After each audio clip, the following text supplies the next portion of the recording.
Hello friends, అందరికీ నమస్కారం. ఈ తెలుగు లైఫ్ స్టోరీ నుంచి ప్రతి ఒక్కరికి థ్యాంక్ యూ సో మచ్. నేను నిరంతరం డబ్బు పరమైన ఆలోచనలు కలిగి ఉంటాను. ఎస్, డబ్బులోని ఆనందాన్ని నేను నిరంతరం అనుభవిస్తున్నాను. ఎస్, ఇది ఎంతవరకు సరైనది ఆలోచించారా? మీరు ఎంతవరకు దీన్ని కట్టుబడి ఉన్నారు? నిజంగా ఆత్మ సాక్షిగా గుండెలపై చెయ్యి వేసుకొని మిమ్మల్ని మీరు ప్రశ్నించుకోండి. డబ్బు, సంపద ఒక జీవం. మీ జీవితంలో ఇవి రెండు ఒక భాగం అయినప్పుడే పైకి వాక్యాలు మీరు చెప్పేది వర్తిస్తుంది. మీరు ఏం చేస్తున్న మీ అంతరంగంలోని ఒక తుమ్మెద జుంకారంలా నిరంతరం వీటికి సంబంధించి ఆలోచనలు కొనసాగినప్పుడే అది సాధ్యం అవుతుంది.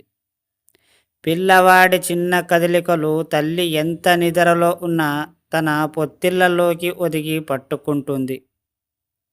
అలా నిరంతరం మీకు తెలియని ఒక సన్నని తీగ డబ్బుతో అలుక్కుపోయినప్పుడే మీకు దానికి సంబంధించిన స్పర్శ జ్ఞానం తెలుస్తుంది. యాస్, మీకు తెలియకుండానే ప్రతిక్షణం మీ భార్య డబ్బు సంపాదతో అల్లుకుపోయినప్పుడే మీరు పై వాక్యాలకు బద్దులై ఉన్నారని తెలుస్తుంది. నిరంతరంగా సంపాదపరమైన ఆలోచనలే మీ యొక్క జీవితానికి అద్భుతమైన పెట్టుబడి అనే విషయాన్ని మరవకండి. మీరు ఏదైతే ఆలోచిస్తారో అదే మీ మైండ్లో ఉంటుంది. ఎప్పుడైనా సరే మీ మైండ్ని పాజిటివ్గా మాత్రమే యూజ్ చేసుకోవాలి. ఎందుకంటే పాజిటివ్ని ఎక్కువ ఊహించాలి కాబట్టి. నెగటివ్గా మీరు ఊహించుకున్నారంటే పదే పదే అది మీకు ఎప్పుడు చూసిన నెగటివ్గానే చూపిస్తుంది.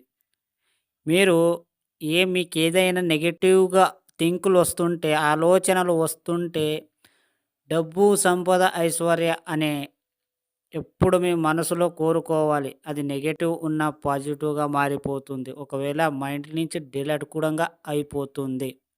మీకు ఎప్పుడైతే నెగటివ్గా అనిపిస్తుందో అప్పుడు ఒక 10 సార్లు మీరు డబ్బు, సంపద, ఐశ్వర్య అని మీరు అనుకుంటా పోండి.